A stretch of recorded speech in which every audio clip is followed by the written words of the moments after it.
Holy Cross, here we are live at the Capitol.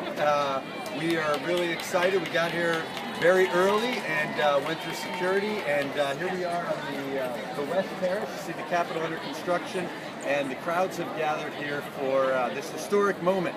Pope Francis giving an address to Congress. First time in history that has happened. And what I want to do, especially for the students who are gathered this morning, is put this in a little bit of context in the whole history of Catholicism in America.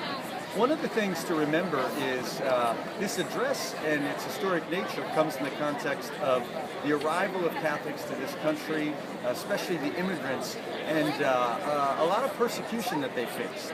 There was a lot of anti-Catholicism in the United States. For many, many years, a lot of immigrants from Eastern Europe and from Central Europe and Western Europe, in a sense, played down their Catholicism.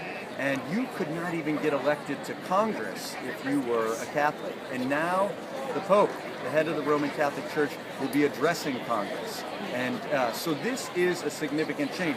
But what I think would be interesting for you students to see when you listen to the Pope here in just a little bit is what has changed and what's not changed. There's a lot of questions that we can ask. So I have three different frameworks for this that I think you can decide which one Pope Francis and his remarks to Congress falls into. So Catholics, the great theologian and social theorist who taught at the College of the Holy Cross for many years, David O'Brien, says that Catholics can be put into three categories. He calls them join it, work it, and fight it.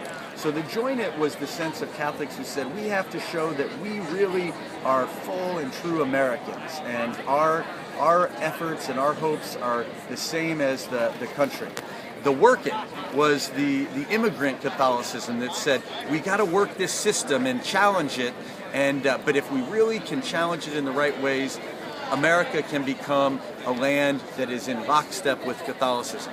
The fight it model was a sense in which Catholics said the essential project of America is at odds with Catholicism, and we will never truly find a home here, and the gospel cannot be at home in America. In some ways, you'll see the media is portraying Pope Francis in some ways as a join it person, someone who is really resonating in America. My question today is, do you find anything in his speech in which you have a challenge, a kind of a fight it, words to Congress and to the American people to say, you've got to do things differently? Yesterday at the White House, there was in general a tone of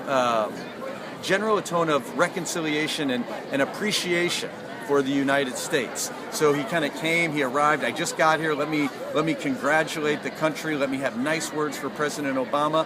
The question this morning is, will we see a little bit of the fighter? Will we see someone who comes out and says, okay, you know, there are good things in America, but here's what you have to change, here's what you have to address. And so what I want you students to be thinking about is, do you find that the Pope's tone is one of endorsement, that join it, endorsing the American system as it is? Do you find in his tone one of rejection, saying essentially, maybe he'll say it in nice words, but you're on the wrong track right now, America. You're on the wrong track. Or do you find a kind of a tone of engagement?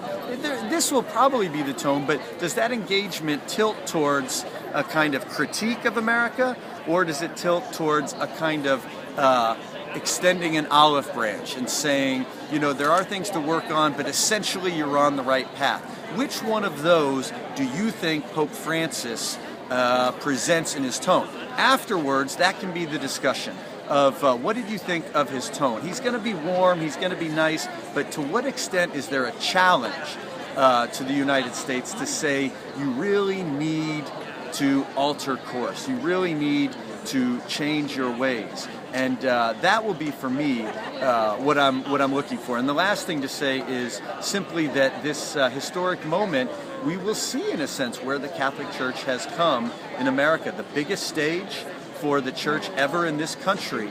And will we see that model of join it, work it, or fight it?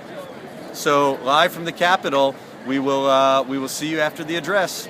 Thanks, Holy Cross.